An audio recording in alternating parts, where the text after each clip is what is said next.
পৃষ্ঠা 33। বাংলা চালচিত্রের পট সুধীর চক্রবর্তী। এদেশে কালীঘাটের পট আর বীরভূম মেদিনীপুরের জড়ানো পট বা সেই সব পটুয়া সম্প্রদায় সম্পর্কে অনেক আলোচনা, সংগ্রহ, লেখালেখি হয়েছে।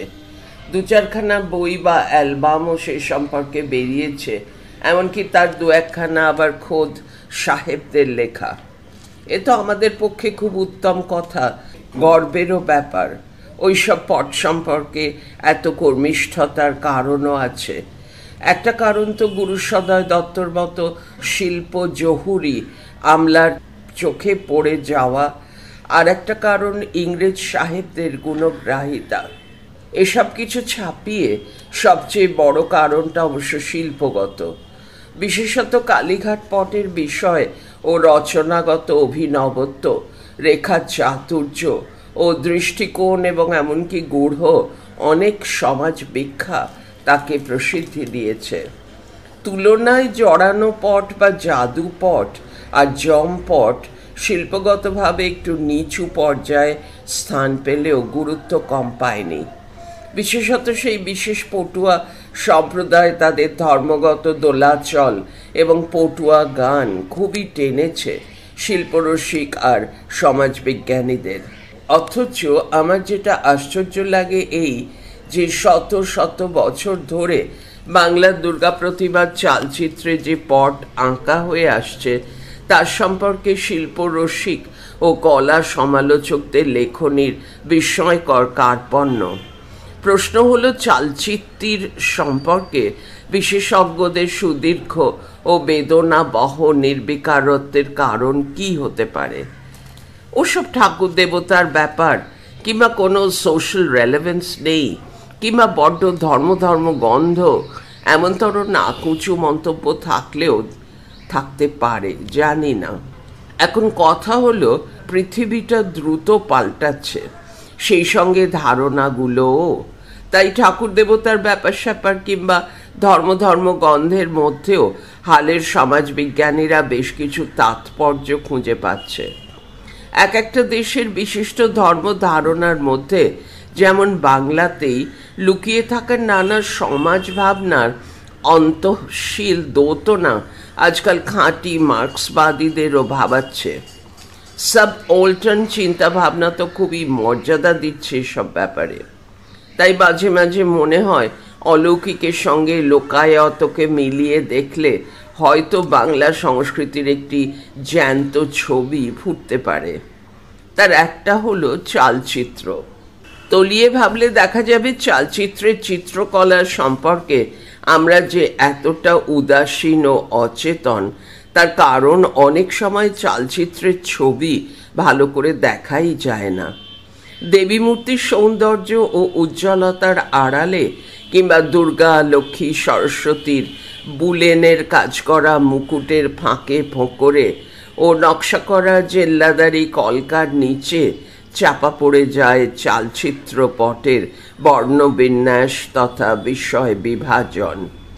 দেবী মূর্তির বিশেষ করে মুখের ওপর যে তীব্র আলোকছটা নিক্ষেপ করা হয় পূজা মণ্ডপে, তার ফলে মূর্তির পিছনে অন্ধকার ছায়া পড়ে, তাতেও অনেকটা ঢেকে যায় চালচিত্রের চিত্র মহিমা। তাহলে প্রশ্ন উঠবেই যে কেন এত ঘটা করে চালচিত্রের পট লেখা? সে কি শাস্ত্রকে মান্য করতে, নাকি ত্রিমাত্রিক প্রতিমার উপরে আর এক ধরনের রঙে রেখায় অন্য একটা সঙ্গতি বা ব্যালেন্স আনতে? পিঠোপিঠি এই প্রশ্নও ওঠে যে চালচিত্রের এমন চিত্রীকরণের কাজ কত দিন থেকে চলছে, অর্থাৎ কত শতক ধরে। আঁকছেনই বা কারা? পৃষ্ঠা 34। খুঁজলে দেখা যাবে গড়পড়তা হিসেবে ঠাকুর যাঁরা গড়েন চালচিত্রের আঁকেন তাঁরাই, অর্থাৎ কুমোররা। তবে ব্যতিক্রম প্রচুর। যেমন হাতের কাছেই দুটো নমুনা রয়েছে। মডার্ন রিভিউ পত্রিকার 1932 সালের নভেম্বর সংখ্যা একটি চালচিত্রের পটের প্রতিলিপি রয়েছে, যেটি এঁকেছেন পূর্ববঙ্গের একজন গ্রহাচার্য শিল্পী।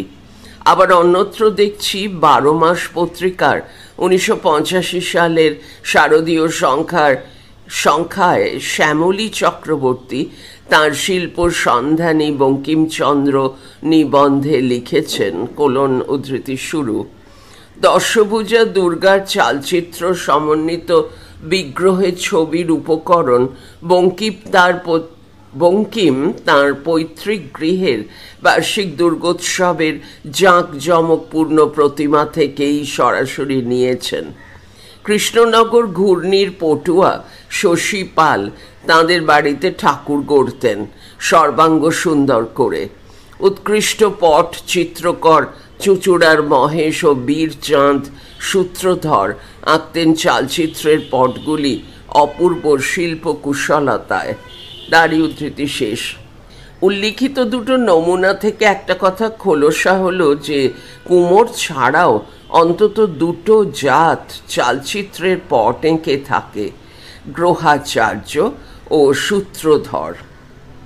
সূত্রধরের পাশে একটি তারকা চিহ্ন আছে, পাদটিকায় তারকা চিহ্ন দিয়ে লেখা আছে, অনেকে মনে করেন সূত্রধর কোনো বিশেষ জাতি নন, এটা একটা generic term, GENERIC, generic TERM term. যারাই কারুশিল্পী তাঁরাই সূত্রধর পদবি ব্যবহার করতেন। মূল পাঠ। কথাটা আজও সত্যি, তবে কুমোররাই যে প্রধানত পট আঁকে তাও সত্যি। যদিও মনে রাখতে হবে সাধারণত কুমোররা অন্য জায়গা থেকে পট কিনে চালচিত্রে সেঁটে দেন। সে পট পাওয়া যায় সাজের দোকানে, কুমোরটুলিতে কিংবা দশকর্মা ভাণ্ডারে। তবে এটা ঠিক যে এই সব দোকানে যেসব চালচিত্র পট 2 হাত 3 হাত বা 5 হাত কিনতে পাওয়া যায় তা কুমোরদেরই লেখা। বর্ষার সময় যখন কুমোরদের হাতে ঠাকুর গড়ার তেমন কাজ থাকে না, তখন এক শ্রেণীর কুমোর তাঁদের বউ বা মেয়ের সহায়তা নিয়ে পট এঁকে পাইকারদের বেচে দেন। বীরভূমের হাটসেরান্দি, বাঁকুড়ার বিষ্ণুপুর, মুর্শিদাবাদের কান্দি বা কাকগ্রামে কিংবা আরও অনেক গৌড় জনপদে প্রধানত সূত্রধররাই চালচিত্র আঁকেন এখনও। এর মধ্যে হাটসেরান্দি গ্রামের শিল্পীদের কথা আলাদাভাবে উল্লেখ করা দরকার, কেননা সে গ্রামে 10-12খানা দুর্গা প্রতিমা চালচিত্র সমেত আগাগোড়া হাতে এঁকেই পুজো হয়। মূর্তি গড়া হয় না, অর্থাৎ যাকে বলে পট বিগ্রহ। এসব পট আঁকেন হাটসেরান্দির কালীপদ ও গুরুপদ সূত্রধর। এখানে মনে রাখতে হবে খোদ শান্তিপুরে যেখানে কুমোর আর মৃৎ মূর্তির ছড়াছড়ি, সেখানেও রাসের সময় চালচিত্র সমেত আগাগোড়া হাতে এঁকে পটেশ্বরী বলে এক কালী পুজো হয়। যাই হোক, সার কথা হলো বাংলায় চালচিত্রের দুর্গামূর্তির সঙ্গে পট আঁকার একটা অঙ্গাঙ্গী ঐতিহ্য আছে বহুদিনের। অঞ্চল বিশেষে সে ছবি লেখেন কুমোর বা সূত্রধর কিংবা অন্য জাতীয়, বন্ধনীর মধ্যে এমনকি রাজবংশী ও মালাকর, বন্ধনী শেষ দাঁড়ি। বাঁদিকে একটি স্কেচের মাধ্যমে চালচিত্রের উপরের অংশটি দেখানো হয়েছে, নিচে লেখা হাটসেরান্দির চালচিত্র। এবারে প্রশ্ন হলো, এই চালচিত্রে প্রতিমা সন্নিবেশ আর পট আঁকার কাজ আন্দাজ কবে থেকে শুরু হলো? তার জবাবে আমাদের সর্বাগ্রে মূল একটা কথা মনে রাখা চাই, ভারতবর্ষে পট আঁকার ইতিহাস খুব পুরনো। সংস্কৃতে পট্ট বা পট বলতে বোঝায় কাপড়। গুরুসদয় দত্ত এবং দেবপ্রসাদ ঘোষের বই পড়লে জানা যায় কাপড়ের ওপর রং বুলিয়ে তাতে নানা পৌরাণিক বিষয় এঁকে একদল শিল্পী তা জনসমক্ষে দেখিয়ে রোজগার করতেন। জনসমক্ষে দেখিয়ে এমনকি সময় বিশেষে সঙ্গে গেয়ে বা নেচে অর্থ রোজগার করতেন। তাদের বলে পটকার বা পট্টিকার। এই প্রাচীনতম পটকারের উল্লেখ পাওয়া যায় খ্রিস্টপূর্ব 6ষ্ঠ শতকের প্রাচীন ভারতে। সে সময়ে আজীবিক বর্গীয় জয় দীর্ঘই বয়হস্যই ক আজীবিক সম্প্রদায়ের প্রতিষ্ঠাতা গোশাল মঙ্গলীপুত্র ছিলেন নালন্দা গ্রামের একজন সামান্য পটকার মঙ্খের ওয় একার বয়সন্যর মঙ্খের সন্তান। খ্রিস্টপূর্ব 4th শতকের পাণিনির অষ্টাধ্যায়ীতে উল্লেখ আছে গ্রাম শিল্পী ও রাজশিল্পী 2 বর্গের। গ্রাম শিল্পী মানে পটকার। পতঞ্জলির মহাভাষ্যে উল্লেখ আছে লোকশিল্পী রাস্তার ধারে লোকজনকে আঁকা পটের সাহায্যে কংসবধের পালা দেখাচ্ছে। বৌদ্ধ ও জৈন সাহিত্যে এই ধরনের পথ পটুয়াদের বলা হয়েছে সৌভিক ও সৌভনিক।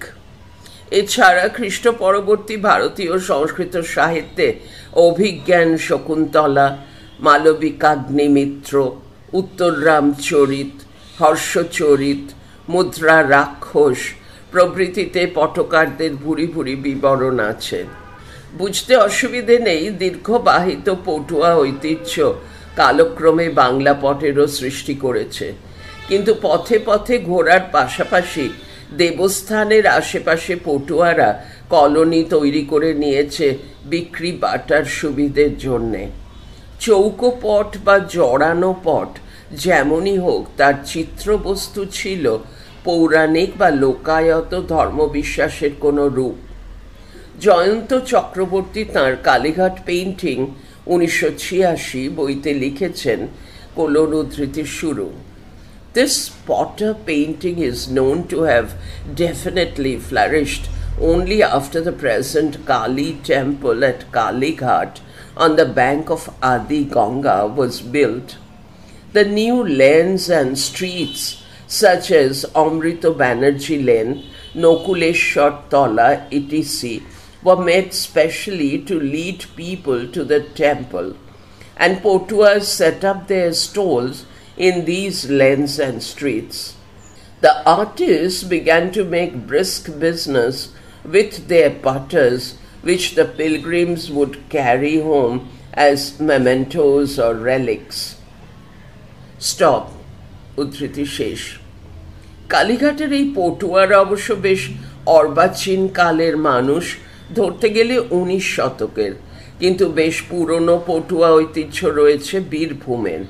সেখানকার শিল্পী সম্প্রদায়ের আঁকার বিষয়বস্তু ও ভাবনায় একটা উদার ধর্ম সমন্বয় বা বৌদ্ধ সমাপতন লক্ষ্য করেছেন দেবাশিস বন্দ্যোপাধ্যায়। অধিকন্তু তিনি তাঁর বীরভূমের জম্পট ও পটুয়া 1972 বইতে জানিয়েছেন, উদ্ধৃতি শুরু, বীরভূমের নানা পীঠস্থানে, বিশেষ করে তারাপীঠ ও নলহাটিতে দূর অতীতে পটুয়ারা সমাগত তীর্থযাত্রীদের কাছে ... হাতে আঁকা চৌকো পট বা ছবি বিক্রি করতেন। তারই উদ্ধৃতি শেষ। পরবর্তীকালের ইতিহাস অবশ্য বিচিত্র ও করুণ। কালীঘাটের পটুয়া সম্প্রদায় একেবারে নিশ্চিহ্ন হয়ে যায় সস্তা ছাপাই ছবির সঙ্গে প্রতিযোগিতায় হেরে গিয়ে। আর পৃষ্ঠপোষকতার অভাবে বীরভূম আর মেদিনীপুরের পটুয়ারা আজ নিরন্ন ও হতশ্রী। এই সমৃদ্ধ শিল্পী গোষ্ঠী আজ নিজ বৃত্তি ছেড়ে কেউ ভ্রাম্যমান গো বৈদ্য কিংবা রাজমিস্ত্রি, কৃষক বা বড় জোর মৃৎশিল্পী। চালচিত্রের পট যাঁরা লেখেন তাঁদের অবস্থাও এমন কিছু ভালো নয়। বেশিরভাগ পটকার আজ প্রধানত ঠাকুর গড়েন, কেননা চালচিত্রের এঁকে পোষায় না। কেন পোষায় না তা বোঝাতে একটা এখানে সরণির বলা হয়েছে, সারণীর সাহায্য নেওয়া যেতে পারে। এখনকার মূল্যমান অনুসারে বাঁদিকে 2.5 হাত চালচিত্র, তার নিচে একদিনে আঁকা যায় 4টি, খরচ রং বাবদ 2 টাকা, বিক্রয় মূল্য পাইকারের কাছে 6 টাকা। ডান দিকে 3.5 হাত চালচিত্র, একদিনে আঁকা যায় 3টি, খরচ রং বাবদ 3 টাকা, বিক্রয় মূল্য পাইকারের কাছে 7 টাকা। প্রথম হিসেবে দৈনিক রোজগার দাঁড়াচ্ছে 22 টাকা, দ্বিতীয় হিসেবে 18 টাকা।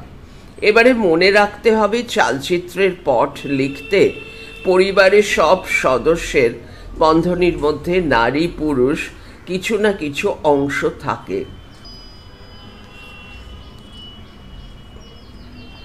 পড়া চলছে পরের ফাইলে।